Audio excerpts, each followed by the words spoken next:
Oh. Hey, King Creon, here comes Prince Haman, the final heir to the throne of Thebes. Father, I am your son, and I will obey you, because no marriage is more important than your wisdom. Glad that you realize this, my son. That woman will someday fade away. My legacy lives on in you. My wisdom cannot be replaced by any woman or marriage. King, I trusted my wits. I made an excellent point.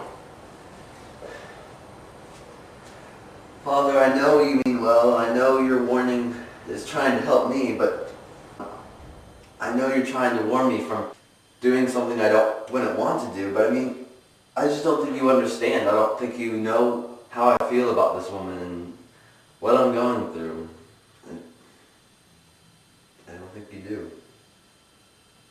I know you mean well, Father, and I know you're trying to warn me from doing something I wouldn't want to do, but I just don't think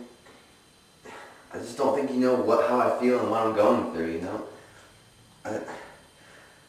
Maybe you don't know everything. I mean, the townspeople are telling you to let go of Antigone. Maybe you should. Maybe you should listen to them. King, it would do you much good to listen to your son, if what he speaks is the truth. And Haman, you should listen to your father, for what both of you say has much wisdom. You suggest that I, a man of many years, go to school to a boy? If his words are filled with wisdom, then yes, King. Just because I'm young doesn't mean I can't be right. Age does not matter. You'd stand up for an anarchist? You'll never see me taken by anything vile. Every word you say is for her. And for you, and for me, and for the gods under the earth. You'll never marry her while she lives. Then she must die. And that will cause another death.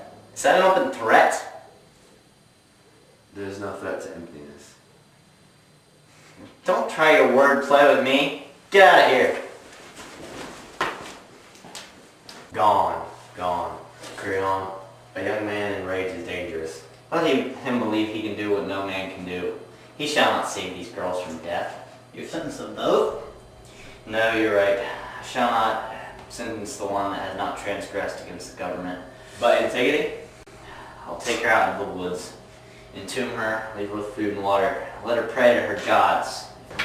This is the way that my men want. There's two heads, left by the eyes of one. What have you come to tell me, old Tiresias? I have much to tell you. Listen to the prophet. When have I ever not listened to you? You will always listen. That is why you are a great king. I am aware of my debt to you. What have you come to say? Once again, you are on the edge of fate. Creon, I was sitting at the sheriff lodge. The birds were all around me, when suddenly I heard them begin to scream. I knew they were killing each other. So I started a burnt offering, but Hephaestus failed me. Instead of a fire, all I got was gray smoke. I beg you, the dead man, Polynices, give him a proper burial. And the woman you have taken into captivity, free her too.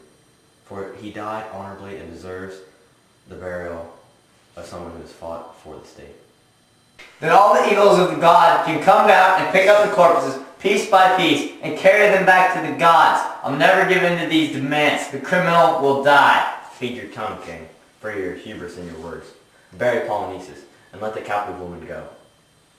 Come, my boy. Let this man waste his anger on someone younger. Maybe he'll actually learn something. Creon, my king, the old man leaves us, but his words will continue to plague us, I fear. I, too, am old, but I cannot remember a time that he's ever been wrong. I know this to be true. It's hard to give in, but it would be worse to risk everything for the sake of stubbornness. Creon, I plead that you take my advice.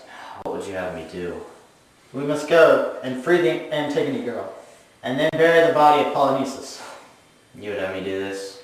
Yes, for the gods move swiftly to cancel the folly of stubborn men.